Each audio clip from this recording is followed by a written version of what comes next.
This is the introduction video to my Gen X toy collection before it hits the market.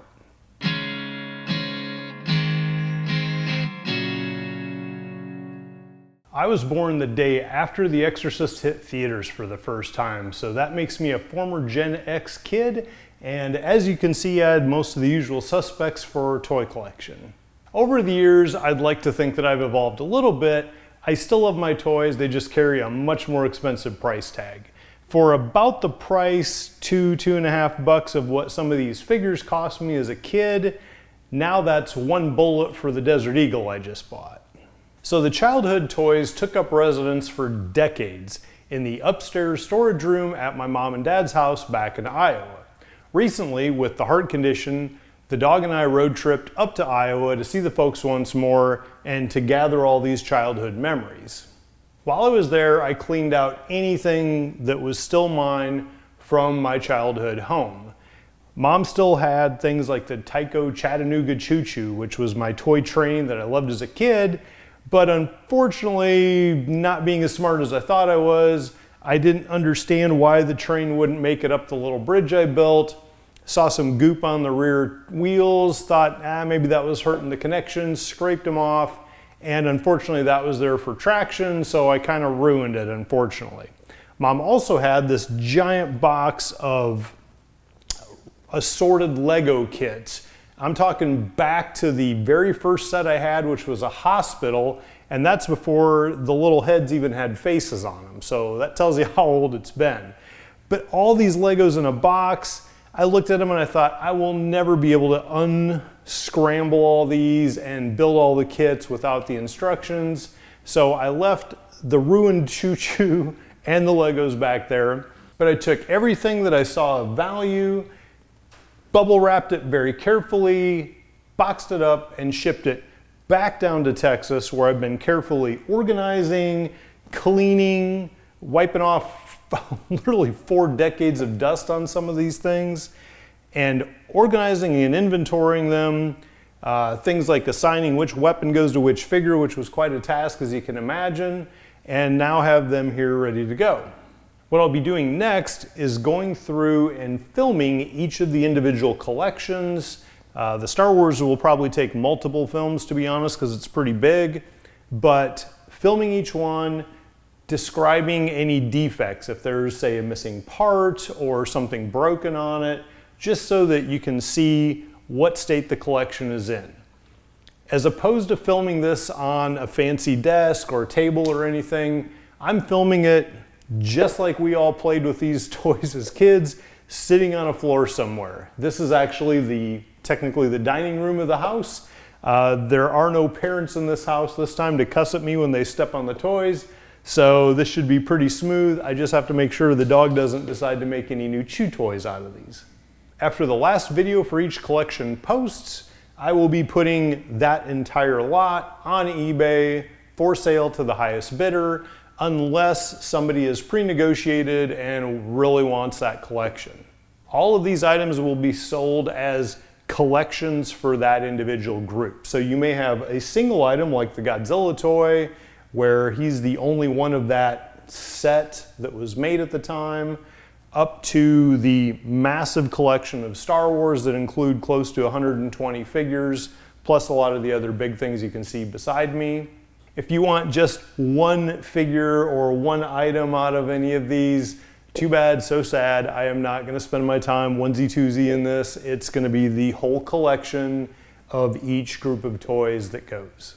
The first collection isn't so much a toy, but it's still a collection that a lot of us at that age had. It is Mad Magazine. And I have not only a whole stack of magazines, I've got a couple books, there's a couple cracked magazines in there, and I even have, a lot of these are still in protective sleeves that I put them in after reading them for the first time when I bought them. So that's the first. The second one is Godzilla, and I only have the one toy from that collection. This is the taller set. I think they made a shorter one, but I have one from that, and I believe that was from like an early 70s range or so. The next collection is Lone Ranger and Tonto with Silver and Scout. So I have both the figures and their horses, and this is an early set that has the cloth uniforms or costumes, whatever you want to call it, on them. Next I have a couple of the original Ghostbuster toys from the first series after the original movie years ago. I've got Ray and the Marshmallow Man. Actually not sure who that dude is or if that's even part of this collection, to be honest. The next one is Rambo. This is actually from the First Blood Part 2, second in the movie series. And it's Rambo and a couple of the baddies for that set. The next collection is my second biggest one, Masters of the Universe.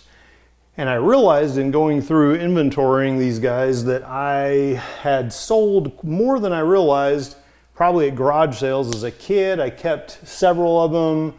The main ones like He-Man and Skeletor. I've got Castle Grayskull that looks like it's all complete. A couple of the other things.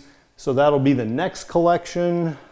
Then we have the crown jewel of my Gen X toy collection, the Star Wars collection.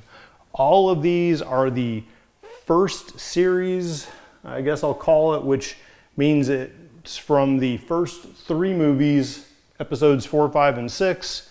So you have some of the ships, the creatures, more ships, and these span everything from the early, very first Death Star to things like the Ewok Village from Jedi, Jabba. So there's quite a few of those.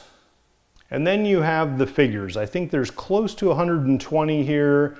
There are things like 3 Biker Scouts to match the quantity of 3 speed bikes I have. There are 4 Gamorrean Guards, 4 Imperial Guards, things like that. So there are some duplicates, but almost every one of those original figures from those 3 movies, minus a handful of them, are in here. Almost every one of them has the weapon they came with. Some of them do have substitutes, and those will be noted on the spreadsheet as a defect, but perhaps it's a blue Stormtrooper pistol instead of a black one or something like that. In addition to the figures themselves, they are not new in the packages, but I do have a lot of the original backs for these. Basically for any one that I ever bought, I will have a back for it because some of them were picked up at garage sales or other locations that did not have the back. The Star Wars collection also includes one of these little breakaway snow speeders that's not part of the original Kenner collection. There are a few books, a Return of the Jedi pen, a thermos that I used going to school, and some other documents and various 8x10s and stuff that I had as a kid, and a book and record box, whatever you want to call it. So the Star Wars is a pretty big collection. That's why I say the other collections I can do in one video for each of them. The Star Wars is going to require multiple videos to really go through and discuss each piece and any potential things to be aware of for you as a buyer or just because you're a nerd like me and like this stuff. As I mentioned, I've already started an Excel sheet with an inventory for each of the collections, all the items, any relevant information or defects or anything like that. And my plan is to put that on my website. Once that's there, I will include a link for that in this video and every video after that, so you can go in there and see all the details, see how many of what figure and any other information you want about it, ask any questions in the comments. If you haven't done so, please hit the link below to subscribe, click the little bell for notifications so you don't miss any of the videos on these Gen X toys. And in the meantime, grab your Kool-Aid, take yourself back about 40 years, and let's live for today.